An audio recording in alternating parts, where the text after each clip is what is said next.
Now you're going to get your mindset about going to networking right.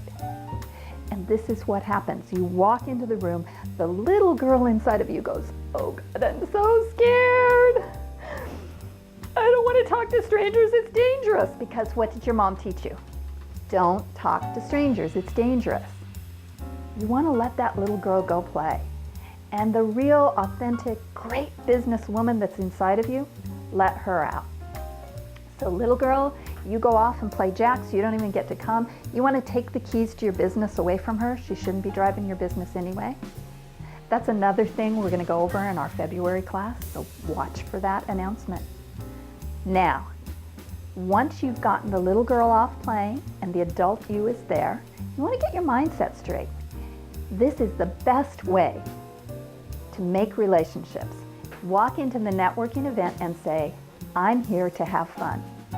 I'm here to find 3 people I can talk to that blow my mind, that are fascinating, that are filled with joy, that really make me happy.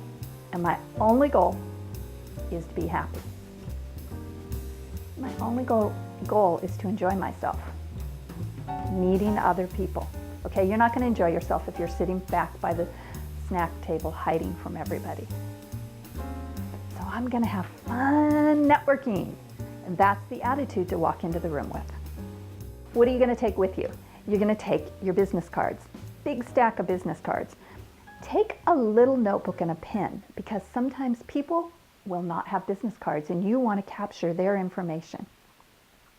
And then take your cell phone or your calendar so that if you meet somebody and you really click, you can make an appointment with them right then and there. So what happens when you walk in and that happy, joyful, lively group is hanging around by the food table?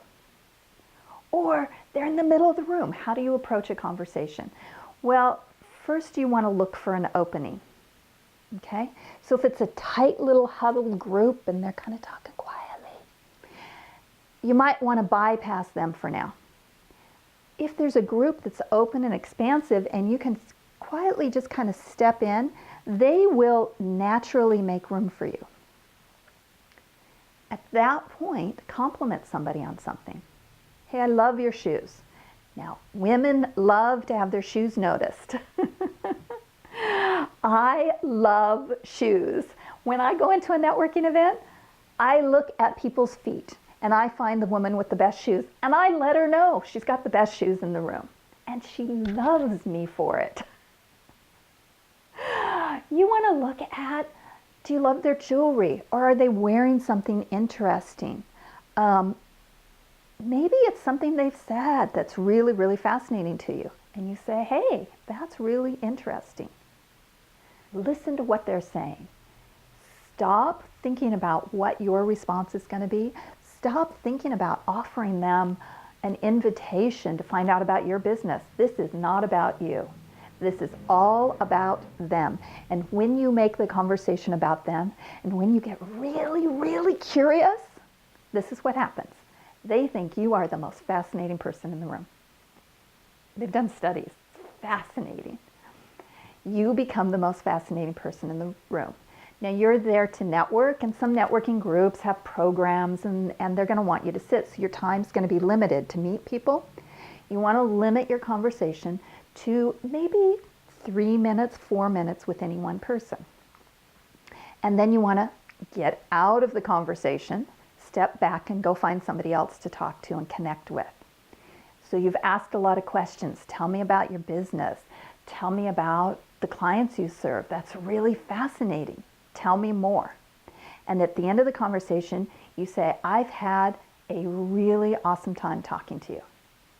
I would love to continue this conversation. Can we exchange numbers so that we can talk more later? And you give them a card and you get their card. So you've done your call to action, you've gotten their information. If they don't have a business card, you're prepared because you have your little notebook, and you get out your notebook and you say, that's okay, let me take your information. And you write it down, because it's super frustrating to go home, look at your notebook and have somebody have written their number and you can't read what it says. So you write it down in your handwriting that hopefully you can read, your handwriting. And then you move on to the next little group and you do the same thing. You kind of move in, or even better, you find somebody who is one of those wallflowers sitting there looking at their brochure, not looking at anybody, and you say, hey, I'm so-and-so. Is this your first time here? My first time here. What do you think of the group? Why are you here? What's your business? What do you do? Do you have kids? You get really, really, really, really curious about them, and they will love you. Don't abandon that person at the end. You say to them, hey, listen, I just met George over here. Let me introduce you to George so you can meet more people. And then let's go network some more, because that's why we're here. They're comfortable. You move on to the next group of people. You become a valuable asset to that person immediately because you've made them comfortable in the room. And it's easier for you to do the follow-up conversation. And now it's time for part 3, the after party.